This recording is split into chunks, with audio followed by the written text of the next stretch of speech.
जब एक महिला को यमराज स्वर्ग और नरक नहीं बल्कि यहाँ ले गए। यमराज और बुजुर्ग महिला की कहानी। एक बुजुर्ग औरत मर गई, यमराज लेने आए। औरत ने यमराज से पूछा, आप मुझे स्वर्ग ले जाएंगे या नरक? यमराज बोले, दोनों में से कहीं नहीं। तुमने इस जन्म में बहुत ही अच्छे कर्म किए हैं, इसीलिए मैं तुम्हें सीधे प्रभु के धाम ले जा रहा हूँ। बुजुर्ग औरत खुश हो गई, बोली, धन्यवाद, पर मेरी आपसे एक विनती है। मैंने यहाँ धरती पर सबसे बहुत स्वर्ग नरक के बारे में सुना है। मैं एक बार इन दोनों जगहों को देखना चाहती हूँ। यमराज बोले, तुम्हारे कर्म अच्छे हैं, इसीलिए मैं तुम्हें ये अच्छी पूरी करता हूँ। चलो, हम स्वर्ग और नरक के रास्ते से ही होते प्रभु के धाम चलेंगे। दोनों चल पड़े। सबसे पहले नरक आया। नरक में बुजुर्ग औरत ने जोर जोर से लोगों के रोने की आवाज़ सुनी। वहाँ नरक में सभी लोग दुबले पतले और बीमार दिखाई दे रहे थे। औरत ने एक आदमी से पूछा, यहाँ आप सब लोगों की ऐसी हालत क्यों है? आदमी बोला, तो और कैसी हालत होगी? मरने के बाद जब से यहाँ आए हैं, हमने एक दिन भी खाना नहीं खाया है। भूख से हमारी आत्माएं तड़प रही हैं। बुजुर्ग औरत की नज़र एक विशाल पतीले पर पड़ी, जो कि लोगों के कद से करीब 300 फीट ऊंचा होगा। उस पतीले के ऊपर एक विशाल चम्मच लटका हुआ था। उस पतीले में से बहुत ही शानदार खुशबू आ रही थी। बुजुर्ग औरत ने उस आदमी से पूछा, इस पतीले में क्या है? आदमी मायूस होकर बोला, ये पतीला बहुत ही स्वादिष्ट खरी खीर से हर समय भरा रहता है। बुजुर्ग औरत ने हैरानी से पूछा, इसमें खीर है तो आप लोग पेट भर के क्यों खाते नहीं हैं? भूख से क्यों तड़प रहे हैं? आदमी रो रो कर बोलने लगा, कैसे खाएं? ये पतीला 300 फीट ऊंचा है, हमसे कोई भी उस पतीले तक नहीं पहुंच पाता।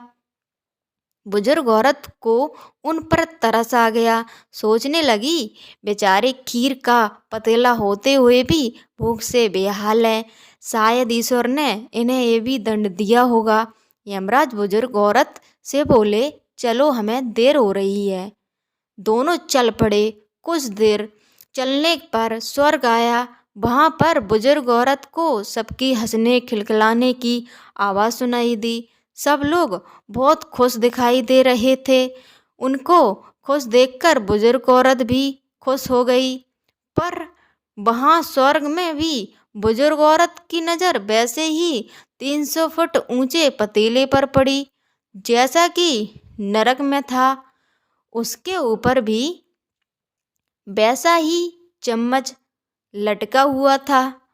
बुजुर्ग औरत ने वहाँ लोगों से पूछा, इस पतीले में क्या है?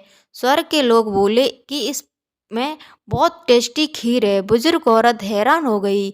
उनसे बोली, पर ये पतीला तो 300 फीट ऊंचा है, आप लोग तो इस तक पहुंच ही नहीं पाते होंगे। उस हिसाब से तो आप लोग को खाना मिलता ही नहीं होगा, आप लोग भूख से ही बेहाल होंगे। पर मुझे तो आप सभी इतने खुश लग रहे हो, ऐसे कैसे? लोग बोले, हम तो सभी लोग इस पतीले में से पेट भर के खीर खाते हैं। औरत बोली, पर कैसे? पतीले तो ऊंचा है। लोग बोले, तो क्या हो गया? पतीला ऊंचा है तो यहाँ पर कितने सारे पेड़ हैं। ईश्वर ने पेड़ बहुत, पौधे, नदी, झरने हम मनुष्य के उपयोग के लिए तो वह बनाए हैं। हमने इन पेड़ों की लकड़ी ली, उसको काटा, फिर लकड़ियों के टुकड़ों को जोड़ के विशाल सीढ़ी का निर्माण किया।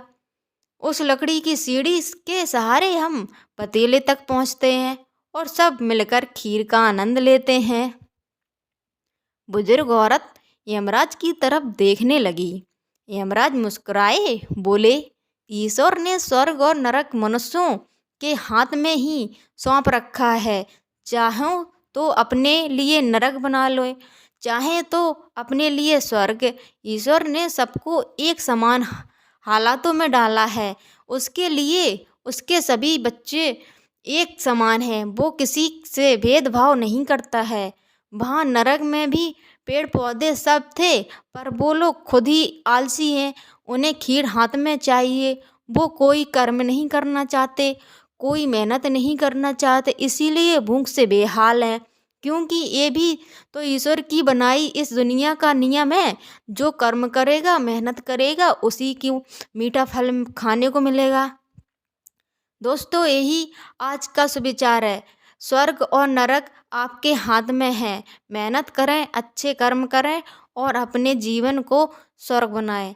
अगर आपको ये मेरी कहानी अच्छी लगी हो तो प्लीज़ लाइक कीजिए, शेयर कीजिए, कमेंट कीजिए और सब्सक्राइब कीजिए। धन्यवाद दोस्तों।